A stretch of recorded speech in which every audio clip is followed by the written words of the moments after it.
മുഖ്യമന്ത്രി അന്ന് പറഞ്ഞ വാക്കൊന്നും പാലിച്ചില്ല. പിന്നെ അന്ന് കരാറ്, ആ കരാറിൻ്റെ ഒരു കോപ്പി പോലും ഞങ്ങൾക്ക് ഇതുവരെ കിട്ടിയിട്ടില്ലേനു. ജിഷ്ണു കേസിൽ നീതി കിട്ടാത്തതിൽ പ്രതിഷേധിച്ച് തിരുവനന്തപുരത്ത് നടത്തിയ സമരം പിൻവലിച്ച് 1 മാസം കഴിഞ്ഞിട്ടും മുഖ്യമന്ത്രി നൽകിയ വാക്കുകൾ ഒന്നും പാലിച്ചിട്ടില്ലെന്ന് ജിഷ്ണുവിന്റെ അമ്മ മഹിജ പറഞ്ഞു.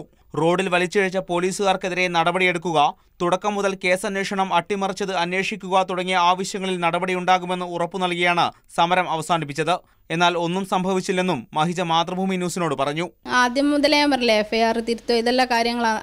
അപ്പം തന്നെ ഇവരെ അറിയിക്കുന്നുണ്ട്. അപ്പോൾ അതിനൊന്നുള്ള നടപടി ഉണ്ടായില്ല. ഇപ്പം അവസാനമായിട്ട് വാജ ആത്മഹത്യാക്കുറിപ്പ് തയ്യാറാക്കി കോടതി കൊടുത്ത ബിജു സ്റ്റീഫൻ, അവർക്കും എതിരെ നടപടിയൊന്നും എടുത്തിട്ടില്ല. അപ്പോൾ അങ്ങനെ ഒരു ആത്മഹത്യാക്കുറിപ്പ് ഓന് എഴുതുവാൻ ഓന് പറ്റൂല.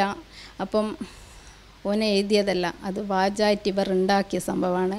രേഖാമൂലം നൽകിയ ഉറപ്പെല്ലാം പാഴ്വാക്കായി. സുപ്രീം കോടതിയിലാണ് ഇപ്പോൾ പ്രതീക്ഷയെന്നും മഹിജ പറയുന്നു. അടുത്ത മാസം ഇപ്പം വേനലവധി കഴിഞ്ഞിട്ട് എടുക്കാന്നുള്ള കാര്യമാണ് അറിഞ്ഞത്. അപ്പം കോടതിന് വിശ്വാസമുണ്ട്. നീതിക്കായി മരണം വരെ പോരാടുമെന്നും മഹിജ മാതൃഭൂമി ന്യൂസിനോട് പറഞ്ഞു. മാതൃഭൂമി ന്യൂസ്, വടകര.